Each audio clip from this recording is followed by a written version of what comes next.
Hello everyone, what's up? Prince1215 here with another video review. Today I'm taking a look at Transformers Studio Series Voyager class Shockwave from Transformers Bumblebee. But before we take a look at the toy, let's go ahead and take a look at the box. Scoot you back at the box. So here we have Shockwave on the front looking very, one-eyed. and looking very good. I love all the details on this model. Looks very, very good. He is Shockwave. He's a Decepticon. He is from Studio Series. He's for 8 and up. Of course, that's just a suggestion. They have to put he's for ages 8 and up. That's just a suggestion. They have to put that on there. Manufactured by Hasbro. He is figure number 110. So there's been, at the very least, 110 of these things. There's definitely more on the way. So Transformers down along the side. He's from Transformers Generations. Studio Series is a sub-theme of that line. Co-manufactured by Takara Tomy. I need to slow down when I'm speaking. Here's the movies from Transformers Bumblebee. On the side, here's another look at Shockwave. And then down here, he's a Voyager class in several different languages. On the back, here's a better look at Shockwave's full character model. He's an authentic Transformer, no Chinese knockoffs here. And then on the back, here's all the things he does. The scene he's from, his modes. You get a backdrop. Here's this short little bio. And then, of course, don't eat the toy, because that would be a waste of money and your stomach can't digest plastic. So here we have Shockwave from Transformers Bumblebee. Finally. I feel like we've been waiting forever for this figure, because they came out with the real little small one a couple years ago, and I wasn't satisfied with that. I'm like, I want the big one. Please give me the big one. You're not just gonna, why are you just giving us the small one right now? It's like, why it took them so long to actually get to Shockwave, I don't know. But, he is here now, so I'll take it. So yeah, this is Shockwave in his, what is kind of, I guess this is just what Shockwave transforms into now. Most of the time, it's just this little H-tank thing. Because between his Studio Series figure from Dark of the Moon, Transformers Prime, I think Cyberverse? Yes, I think, question mark? Was he a tank in that, or was he a weird walker thing? I can't remember. But between all those different iterations, well, and even Transformers Animated, he was kind of an H tank in Transformers Animated too. I guess that's what kind of started this off. He's been a tank for a little while, which kind of like Megatron makes sense, because he can't transform into a gun. So what's the next best thing? Transform him into a big gun that can move. So that'd be a gun with wheels, essentially. So that'd be a tank. So that's what he transforms into now. And yeah, I think this looks pretty good. As far as Cybertronian tanks go, as far as Cybertronian H-tanks go, especially concerning Shockwave, I think this is probably the best looking one. I actually, for the first time, like this. Because the Transformers Prime Shockwave, is like, the robot mode was gorgeous, but I didn't really care too much. There's just something off about that tank mode.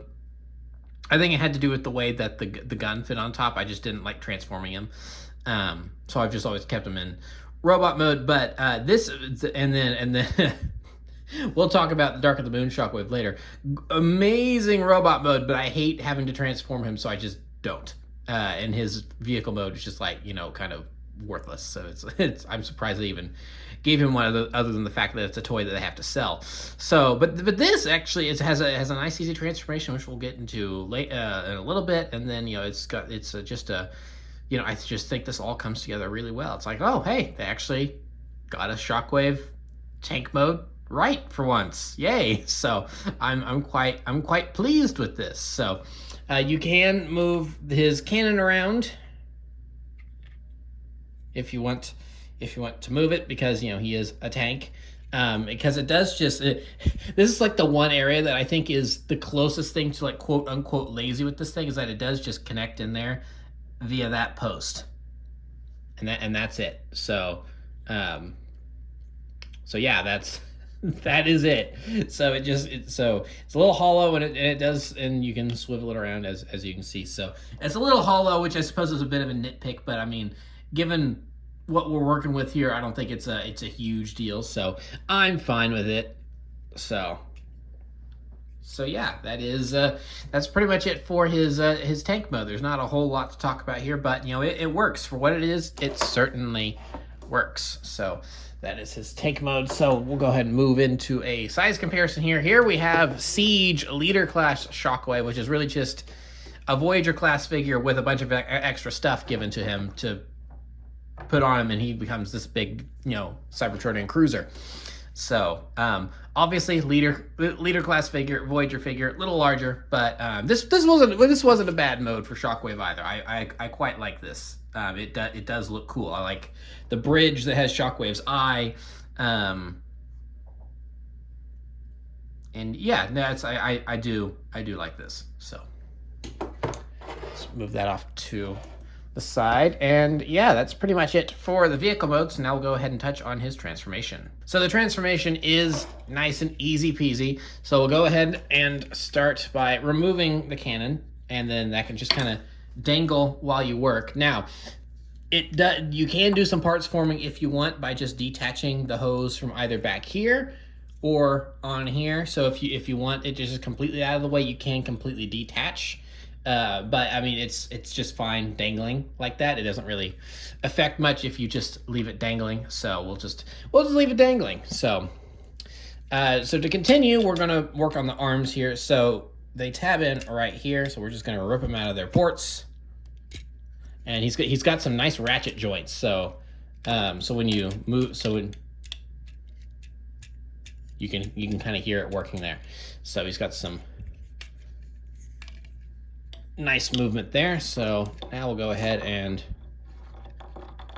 flip up his head, and then this entire assembly is on this hinge, and it will just snap into place like that. I'm gonna do that again just so you can see the back. Just snap into place like that, and you can kind of already see what we're working with here. So now we want to take this post that the cannon was attached to, and oh well, actually, this whole assembly is kind of connected, so we can't actually do that yet. I was getting ahead of myself. So the legs are kind of like the arms, connected to these ports here. So we want to untab them, and then we want to bring this forward, this piece right here. Whoop, there we go. This piece forward like here, right here, forward, and then that kind of gets our abdomen going. And then now we can untab this from here, and then now we can move that hinge up like so, and then move all of this up, and then that just fits in here. And then there's kind of these tabs on the side here, and then they just slot right in there.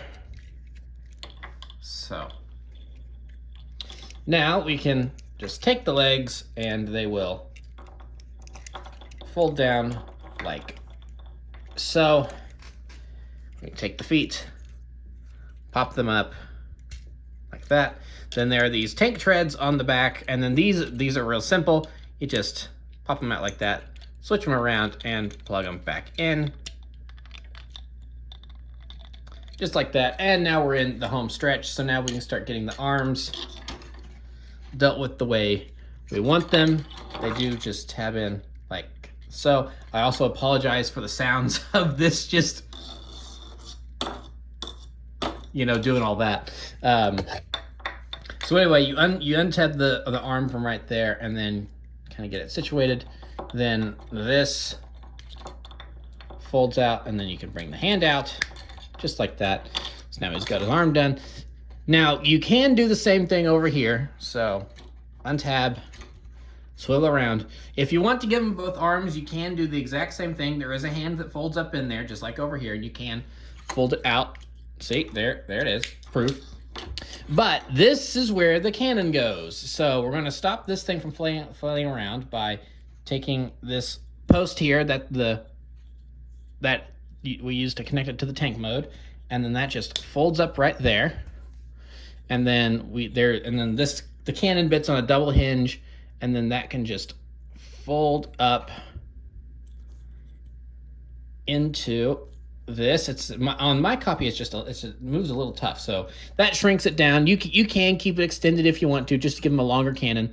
But I like to shrink it down. And then there's this post. This little port right here, and then on the post there's a tab. And then actually it's not this one. It's this one.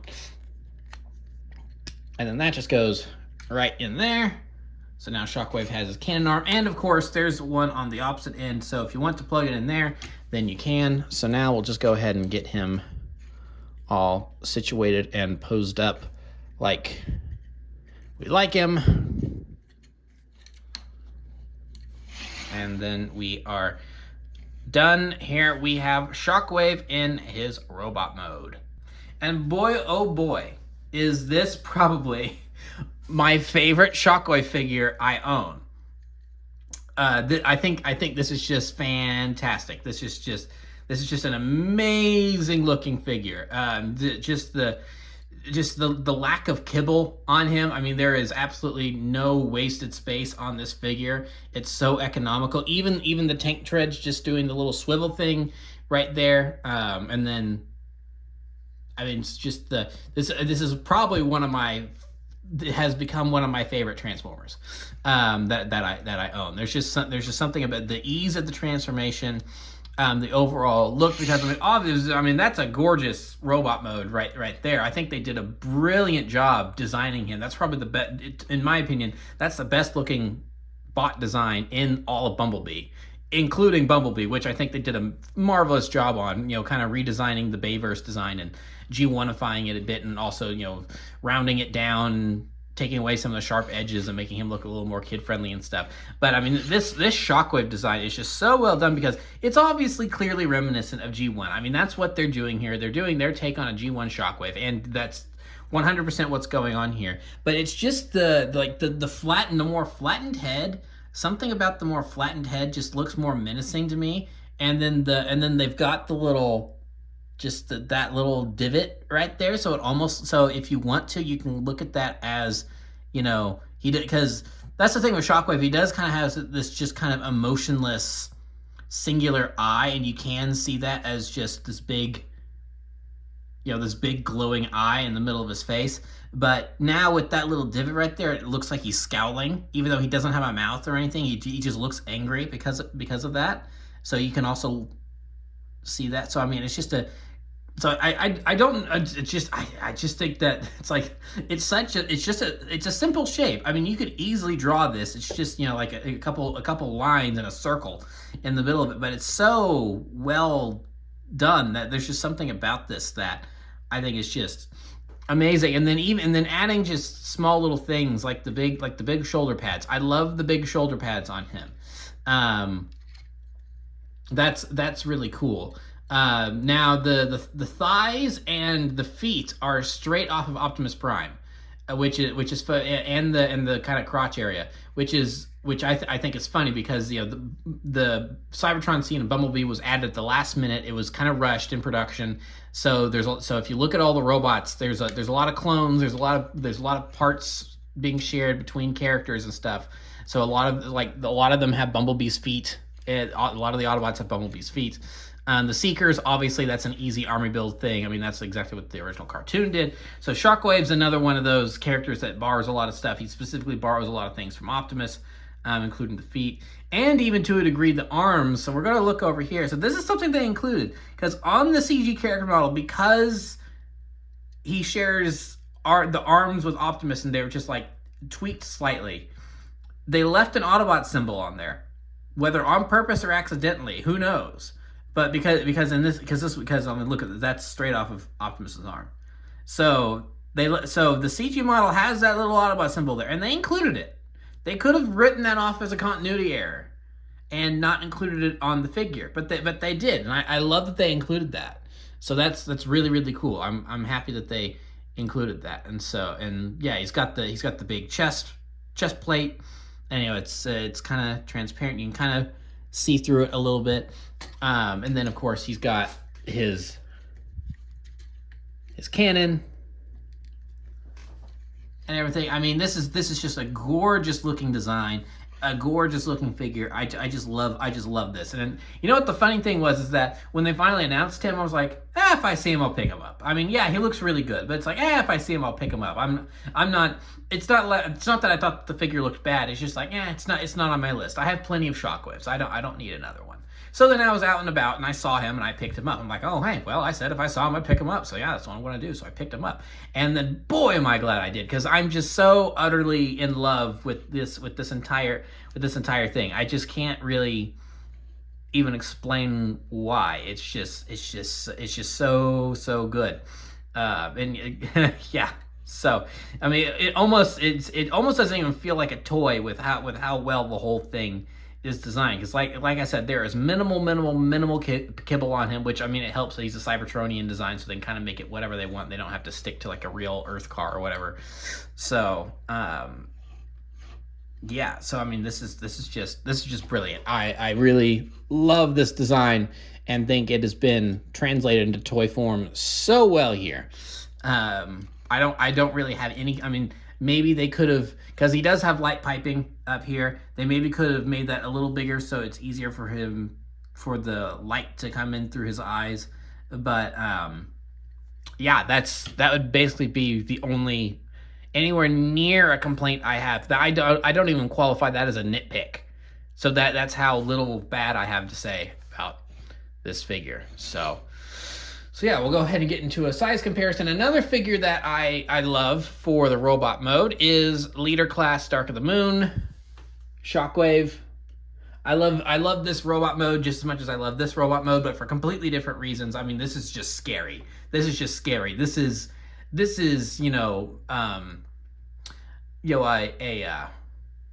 a horror movie slasher villain version of Shockwave. And I love the Bayverse aesthetic and how it's treated Shockwave here. He's got the rib cage, and just the big sword blade thing, the really big cannon on his arm. I mean, this is you can go back and watch my review for this guy from a couple years ago. I really do love this figure, and prior to now, this was my favorite Shockwave. However, as I was talking about during the segment on the vehicle mode, I don't like his vehicle mode. I don't like transforming him. I just leave him in his robot mode. So that does kind of knock a couple points off, because as gorgeous as the robot mode is, and I don't see any need to transform him, this guy I can transform, and I don't have an issue transforming. And by issue, I don't mean a problem. It's not like I can't figure it out, but it messes up transforming this guy messes up the posing and everything, because he's maybe a little weak in the knees, so you have to really figure out how to pose him exactly correctly so he stands up and he looks good. But I mean, you can do whatever the heck you want with this guy and he's always going to look good. He has no bad angles. So yeah, I'm very pleased with him because of that. So we'll move this Shockwave out of the way, and now we'll get into some other size comparisons here, starting with Cybertronian Starscream from the Bumblebee movie. So we have, actually, I'm going to put him over here so we can have the destroy the launch pad, let none escape, shot right there. Then I'm also going to bring in Blitzwing, just so we have another Seeker. So here's how the Seekers stack up against Shockwave. So he's a good-sized Voyager. He's nice and tall, because I mean, these are good-sized Voyagers too. So yeah, they all stack up really well together. So move them off to the side, and then last but not least, we're going to bring in all of the Cybertronian Autobots. There we have Ratchet. There we have Brawn. There we have Wheeljack. There we have RC. There we have Ironhide. There we have Sunstreaker.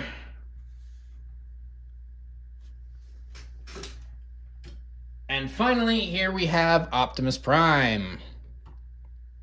So there's how the Autobots stack up against Shockwave, and he's big. Like I said, he's a good sized Voyager, and it really is great seeing the size difference between all of these guys. I'm almost tempted.